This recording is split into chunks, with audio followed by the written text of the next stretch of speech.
ये वीडियो मैं स्पेशली लटोरों के लिए बना रहा हूँ, क्योंकि लटोरे हमारे मुल्क का सरमाया है और सरमाए का सही इस्तेमाल किया जाए तो फ़ायदा होता है, वरना सरमाया डूब जाता है। तो इस वीडियो में हम बात करेंगे कि जो लोग अपना मुस्तकबिल यूरोप में देख रहे हैं तो उनके लिए क्या अपॉर्चुनिटीज़ हैं। इस वक्त अक्टूबर 2024 है और जो चेंजेस यहाँ पे आ चुकी हैं या जो नई पॉलिसीज़ आई हैं या जो मुल्क हैं जो माइग्रेंट्स को पसंद नहीं करते, माइग्रेंट्स में इनके इसमें असाइलम सीकर भी हैं या दूसरे लोग जो स्टडी पे आते हैं, बिज़नेस पे, फैमिली सेटलमेंट, तो उस पर भी डिस्कस करेंगे। टॉप रैंकिंग कंट्रीज़ जो है ना, जो इस वक्त अपनी पॉलिसी बहुत सख्त कर रहे हैं और जो नफ़रत भी करते हैं माइग्रेंट से, उनके बारे में बात करेंगे। और फिर आपको मुतबादल इसके जो कोई हम क्या कर सकते हैं उस पर भी डिस्कस करेंगे। देखें, इस वक्त जो ये कंट्रीज़ हैं, तो मैं सबसे पहले शुरू करूँगा बॉर्डर कंट्री जो बल्गारिया एक इंतहाई रिजिड किस्म का यानी ज़िद्दी मुल्क है जो इमिग्रेंट्स के मामले में, और बिल्कुल कोई उधर फ्लेक्सिबल पॉलिसी नहीं है, कोई NGO नहीं है या कोई ऐसी बात करने वाला, क्योंकि ये लोग फेस कर रहे हैं बहुत अरसे से, जो इमिग्रेंट है ना, जो अफ़गानी है, पाकिस्तानी है, जो फलांग के आते हैं वहाँ से, तुर्की वगैरह से, तो उसके अलावा अफ्रीकन वगैरह या दूसरे लोग हैं, तो वो फेस कर रहे हैं बहुत अरसे से, और दिन ब दिन इनकी पॉलिसी जो है ना सख्त होती जा रही है। वहाँ बॉर्डर पे भी आपको पता है कई ऐसे हादसे हुए हैं जिसमें वो इमिग्रेशन जो है ना वो उन्होंने इमिग्रेंट्स के साथ बदसलूकी की है। तो ये इनका रवैया जो है ना बिल्कुल उसमें लचक नहीं है। इनका एक प्रोग्राम था सिटीज़नशिप वाला, तो वो भी उन्होंने ख़त्म कर दिया इसी वजह से। और इसके अलावा इवन आप जो बिज़नेसमैन है तो उनके लिए बैंक अकाउंट खोलना बड़ा मसला है, तो इन्होंने ऐसी पॉलिसी बना दी है कि कोई आए ही नहीं यहाँ पे ना, और मतलब वो बड़े सख्त है इस मामले में। अच्छा, उसके बाद आगे चलते हैं इटली आपको पता है बहुत अरसे से असाइलम देता है, और उन्होंने भी इस दफ़ा उन्होंने कहा है कि हमारी जो है ना जो शोगल मेले वाली और जो ह्यूमैनिटेरियन पॉलिसी है वो ख़त्म है, अब जो है ना वो हम सख्ती करेंगे। और उन्होंने केसेस वगैरह जो असाइलम सीकर्स हैं या जो लोग यहाँ पे असाइलम के लिए अप्लाई करेंगे तो उसमें वो केसेस वगैरह भी पास होने के चांसेस नहीं है। दूसरा, उन्होंने दूसरी कुछ मेजरमेंट और पॉलिसीज़ इख्तियार की हैं, जैसे लीबिया के साथ, वहाँ से बहुत ज़्यादा जो शिप्स वगैरह आती थी तो उनके साथ टर्म एंड कंडीशन तय की हैं कि उस पर कैसे सख्ती की जाए, ये तुर्की वगैरह से। तो ये अभी चीज़ें जो है ना वो काफ़ी मुश्किल हो जाएंगी, या असाइलम लेना। इन्होंने कुछ अर्सा पहले पॉलिसी ऐसी बनाई थी कि जिसमें इन्होंने कुछ जो ह्यूमैनिटेरियन यहाँ पे थे उन्होंने कहा था कि ये जितने भी out of European union countries हैं तो इन लोगों को लीगल राइट्स दिए जाएँ, यानी वर्क परमिट के थ्रू ये लोग आए। तो उस पर भी कोविड के बाद कुछ अमल दरामद हुआ, लेकिन इतनी बड़ी तादाद में इंडिया, पाकिस्तान, बांग्लादेश और फॉरनर जो है उन्होंने अप्लाई किया कि यहाँ पे उसमें भी इरेगुलरिटी आई हैं और लोकल लोगों को पसंद नहीं कर रहे, इतनी बड़ी तादाद में लोग आए।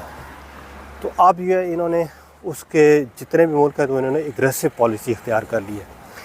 उसके बाद हम देखते हैं कि जो बॉर्डर लगता है पोलैंड और लिथुआनिया को, ये दो कंट्रीज़ की बात करते हैं। इनको ये अभी तो जंग हुई है वहाँ पे, जो फ्लो था ना यूक्रेनियन का, तो उसमें बहुत सारे इमिग्रेंट्स आए।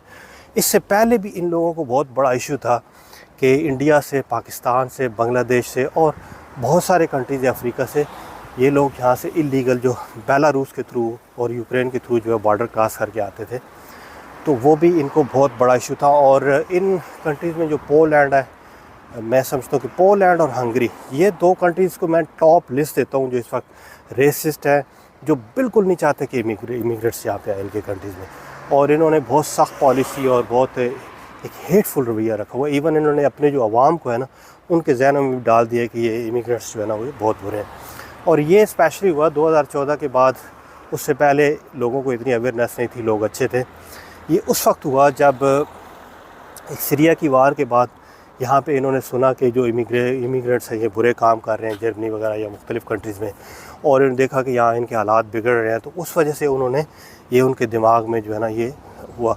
फिर उसके बाद ज़ाहिर है कि उनको ख़ुद भी ऐसे जो है ना थ्रेट हुआ, दूसरी तरफ से बेलारूस से जो इमिग्रेंट्स आते हैं, फिर यूक्रेन का मसला बना, तो इसलिए ये बहुत सख्त हो चुके हैं ये मुल्क। लिथुआनिया भी बहुत सख्त हो चुका है, और इन्होंने नेक्स्ट टाइम जो पॉलिसीज़ हैं, मतलब ना सिर्फ इमिग्रेशन के लिए या असाइलम के लिए, बल्कि इन्होंने इसके अलावा भी जो यानी जो एक बिज़नेसमैन है या उनके लिए भी तो ये काफ़ी सख्ती कर रहे हैं। उसमें वर्क परमिट वगैरह इन्होंने काफ़ी हद तक लोगों को सख्ती कर दिया है, बंद कर दिया है।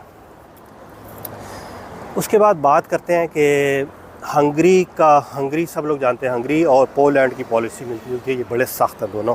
इनको भी इधर से बॉर्डर से थ्रेड है। जो लोग रोमेनिया और बल्गारिया, सर्बिया वगैरह से जो बॉर्डर क्रॉस करते थे, तो इन्होंने फेंस वगैरह भी लगाई और बहुत हद तक सख्ती की।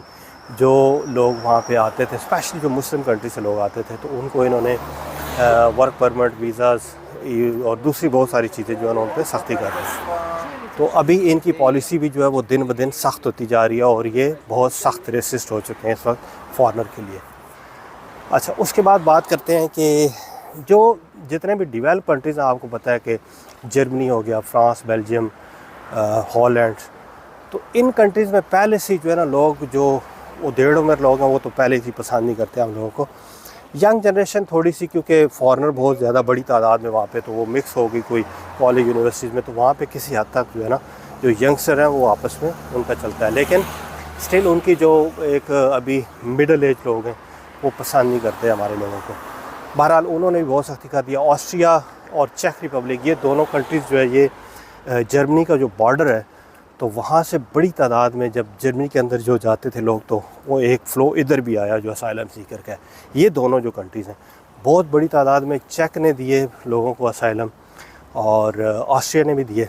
तो अभी उन्होंने भी बहुत सख्त पॉलिसी कर ली है। चेक ने भी कहा है कि अब वो बिल्कुल जो है ना जो इमिग्रेंट्स हैं उनको बर्दाश्त नहीं करेंगे, कोई असाइलम नहीं यहाँ पे मिलेगी, और उन्होंने मेजरमेंट अपनी सख्त कर दी है। बॉर्डर चेकिंग जो है ना वो बढ़ा दी है। ऑस्ट्रिया, सब लोग वहाँ पे जितने भी फॉरेनर हैं वो लोग इस चीज़ को जानते हैं कि इनकी पॉलिसी दिन ब दिन सख्त हो रही आ रही है, और बिल्कुल नफ़रत करते हैं ये लोग फॉरेनर से, बिल्कुल पसंद नहीं करते। और मतलब अक्सर वहाँ पे ये आता रहता है कि इन फॉरेनर्स को निकालें यहाँ से बाहर, तो वो खौफ ज़्यादा रहते हैं लोग अक्सर फॉरेनर। तो एनी हाउ, ये दोनों कंट्री भी, डेनमार्क मैं यहाँ मेंशन करता चलूँ कि डेनमार्क जो है ना उसकी पूरे यूरोप में इस वक्त बहुत सख्त पॉलिसी, उन्होंने ये रवांडा वाली पॉलिसी दी थी कि इधर जो फॉरेनर आते हैं इनको रवांडा में भेजा जाए जो है ना यहाँ से उठा के। तो डेनमार्क में भी एक बहुत बड़ा फ़्लो गया लोगों का, असाइलम के लिए लोग गए, वो ग्रीस वगैरह से लोग जो स्वीडन, डेनमार्क वगैरह में शिफ्ट हुए, तो उससे बहुत बड़ा इम्पैक्ट हुआ और लोकल लोग जो है ना वो बड़े सख्त इस चीज़ से तंग हुए। तो अभी उन्होंने बैटली यानी इस चीज़ को नोटिस किया और वो लोग भी इस चीज़ के ख़िलाफ़ हो चुके हैं। तो अभी की जो करंट सिचुएशन है, तो मैं देख रहा हूँ कि कोरोना के बाद एक यहाँ पे थोड़ा सा मसला बना था लेबर का, तो वो लोग आए भी बहुत सारे। फिर ये थे कि इन्होंने कुछ पॉलिसी के यार शायद इस तरीके से ये लोग जो है ना थोड़ा फ़्लो ये इलीगल इमिग्रेट्स का काम हो जाए, तो इनको लीगल वर्क परमिट दें। लेकिन उन्होंने देखा कि उसमें और ज़्यादा इजाफा हो गया, यानी इलीगल भी आ रहे हैं और लीगल भी बेताशा। तो अब जो है ना इन्होंने इस पर बहुत सख्ती कर दिया। अब आपने देखा कि अब वर्क परमिट लेना और ये चीज़ें लेना, तो जो कहीं किसी कोने में जैसे माल्टा या रोमेनिया या ये चीज़ें थी, तो ये भी अभी काफ़ी हद तक जो है ना वो बैन हो चुकी हैं। इसके अलावा ये जो यूरोप के सराउंडिंग में कंट्रीज़ हैं, अभी यूरोपीय यूनियन में भी नहीं है, बाल्कान्स कंट्री हो गए, तो इनमें आप देखें तो ये इनसे भी ज़्यादा सख्त हो चुके हैं यानी पॉलिसीज़, क्योंकि ये भी गुज़रगाह एक बनी हुई है। तो इसलिए यूरोप के अंदर चीज़ें बहुत मुश्किल हो चुकी हैं। आप अपनी जो जद्दोजहद है ना सारी, उसको मैं आपको कुछ चीज़ें बताता हूँ।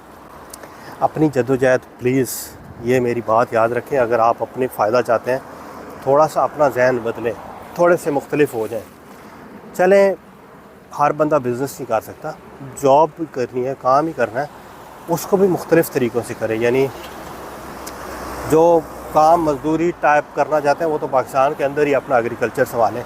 जो बिज़नेस देखते हैं कि जो बिज़नेस कर सकते हैं या बाहर आना चाहते हैं, तो वो लोग दूसरे कंट्रीज़ हैं, ये चाइना, थाईलैंड, वियतनाम, कंबोडिया, उन कंट्रीज़ में जाएं जहाँ पे लोग ग्रो कर रहे हैं, रिस्पेक्ट भी है, कहीं ना कहीं आपको एडजस्ट मिलेगी। साउथ अमेरिकन कंट्रीज़ हैं, तो ऐसे कंट्रीज़ में भी अपना देखें कि कहाँ पे हम लोग बिज़नेस कर सकते हैं। थोड़ा स्टडी करें, लैंग्वेजेस सीखें, बिज़नेस की तरफ आएँ, ऑनलाइन बिज़नेस, ये सारी चीज़ें इस पर स्टडी करें।